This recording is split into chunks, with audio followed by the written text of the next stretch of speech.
The Dallas Cowboys are coming up on their first year under new head coach Brian Schottenheimer, and it's safe to say that the pressure is already on Schottenheimer. For a franchise that's as legendary as the Cowboys, there isn't much patience when it comes to waiting for a comeback year, so this really has to be it. Schottenheimer has been putting his own stamp on the team during the offseason and making some adjustments to the Cowboys roster. They still have franchise quarterback Dak Prescott, who will be back from his season-ending injury last season, and star wide receiver CeeDee Lamb. So, some of the big name are back and ready to rock. But there's still nervousness in the Cowboys camp as the 2025-26 season approaches. Will they finally have more than a mediocre season? Before the season kicks in makes for a good time to reflect on what's been happening during the offseason and look at the state of the Cowboys. So, does the team have the kind of winning roster it needs to make some noise this season? Cowboys have some major playmakers. Prescott's job will be a lot easier if he has good playmakers around him. In a Tuesday, July 8th feature for ESPN, NFL expert Bill Barnwell names the best playmakers in the NFL, and he gives his thoughts on the Cowboys. Let's get to Dallas. Barnwell has the Cowboys ranked number 11 on the tally. That's not bad at all. It's actually up from number 18 last season, so quite an improvement.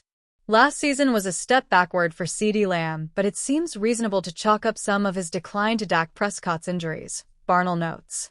He also makes the observation that Lamb will finally get some help on the outside, where George Pickens should, on what can only be described as the most paperish substance imaginable, be an upgrade on the likes of Michael Gallup and Brandon Cooks.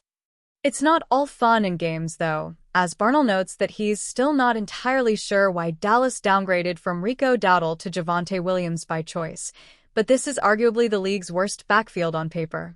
While these rankings index more heavily on wide receiver, the Cowboys seem entirely disinterested in even taking fun flyers at running back.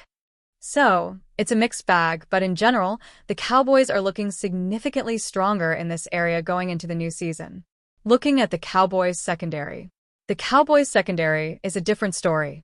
In a story published on Tuesday, July 8th, for PFF, John Kosko lays out the best secondaries in the NFL. He has the Cowboys at number 31, so really not great.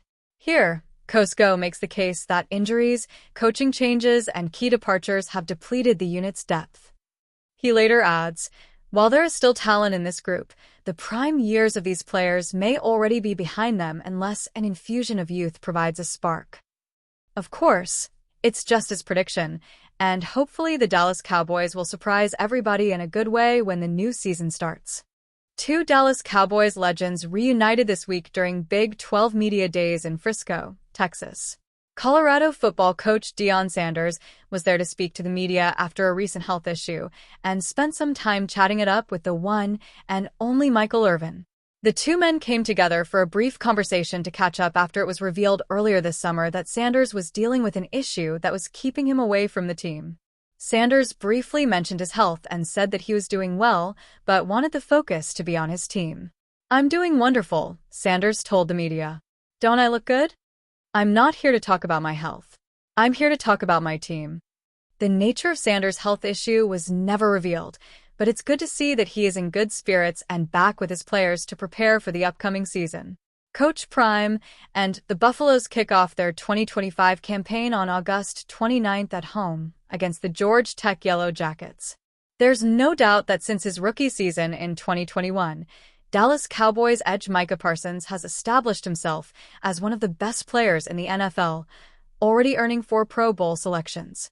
However, there's a chance that entering the 2025 season, the pass rusher will have a new look, as Seattle Seahawks running back Kenneth Walker recently caught many fans' attention after cutting off all his hair and going bald.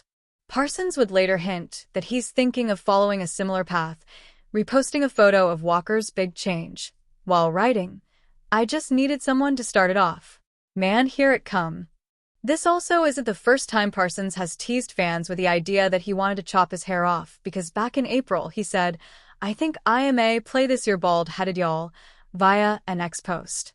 However, no matter what he decides, there's no doubt that Parsons has much bigger problems heading into the 2025 season than what his hair will look like, as he will be playing under a 5th-year option earning $24 million. He has been in talks with the Cowboys on an extension, but things have moved slowly, with ESPN's Jeremy Fowler even stating, when I talk to the people involved, they're like, look, it's a lull in the summer right now, not a lot going on. People are on vacation. Team officials were out on the beach somewhere. That doesn't come as a huge surprise, though, as Parsons is looking to become the first defensive player in NFL history to sign a contract with a total value of at least $200 million, according to Calvin Watkins of the Dallas Morning News. It remains to be seen if the Cowboys are willing to shell out a contract of that size, because if they don't, there are undoubtedly many other teams who'd love to have a player like Parsons. With 2025 NFL training camps on the horizon, the league's true insiders made their voices heard. ESPN surveyed league executives, coaches, and scouts to help us rank the top 10 players at 11 different positions, from quarterback to cornerback and all positions in between. This was the 6th edition of these rankings, and as usual, several players moved up or fell off last year's lists. A reminder of the rankings process.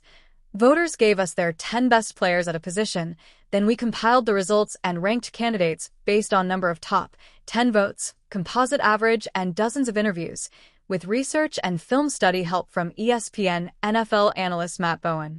In total, more than 70 voters submitted a ballot on at least one position, and in many cases all positions. Additional voting and follow-up calls with those surveyed helped us break any ties. Each section includes quotes and nuggets from the voters on every ranked player, even the honorable mentions. The objective was to identify the best players for 2025. This was not a 5-year projection or a career achievement award. Who are the best players today? We will roll out one position per day over 11 days.